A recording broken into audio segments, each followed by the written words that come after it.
name is Polina Guysinskaya, PGY1 in the Internal Medicine Residency Program at Florida Atlantic University, and I'll be presenting an atypical case of appendicitis in the elderly. Amyands hernia is an extremely rare condition in which the appendix is positioned in the inguinal hernia sac. Acute appendicitis is much less common in this situation, and few reports are found in the literature. We present such a case with the hopes that we increase awareness about this uncommon condition, one in which preoperative diagnosis remains difficult.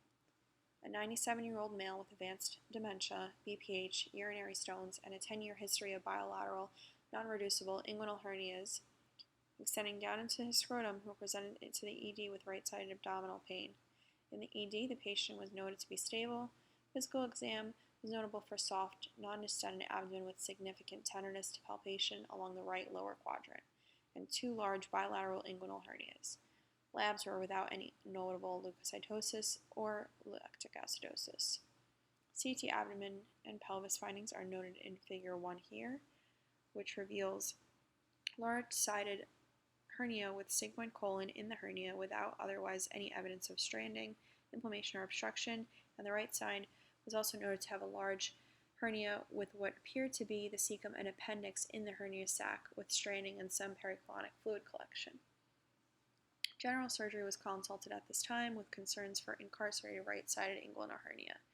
The patient underwent a right open inguinal hernia repair, and appendectomy was the intraoperative finding. There was a reducible right direct and indirect inguinal hernia as well, and inflammatory changes of the appendix were indicative of likely appendicitis. The patient did well post-op and was discharged back to his skilled nursing facility. Amyands hernia is described as a hernia consisting of an incarcerated appendix associated with or without acute appendicitis. First described in 1735 by Claudius Amyand in an 11-year-old boy, this condition remains rare and the incidence about 0.5 to 1%. Even rarer is the presentation of acute appendicitis within the inguinal sac, with an incidence around 0.1%. This hernia is present 3 times more likely in pediatric patients due to their patent process vaginalis and appears more commonly in males. It is typically present on the right side based on anatomy, but it has been presented on the left due to gut malrotation, situs inversus totalis, and a very mobile cecum. Because patients may present with nonspecific symptoms, this remains a difficult diagnosis to make preoperatively, and hence is mainly found intraoperatively during surgical exploration of the complicated inguinal hernia.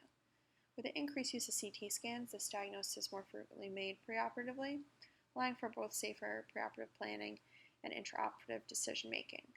This hernia, although quite rare, should remain on the differential in patients presenting similarly to ours. While the patient will ultimately require surgical intervention, it is more important to keep in mind the role of preoperative imaging that would play a role in management of such patients prior to their surgery and lead to improved intraoperative decision-making. We hope that by presenting this case, we may allow everyone, including the emergency medicine physicians and hospitalists, to keep this condition in mind to make a prompt surgical referral.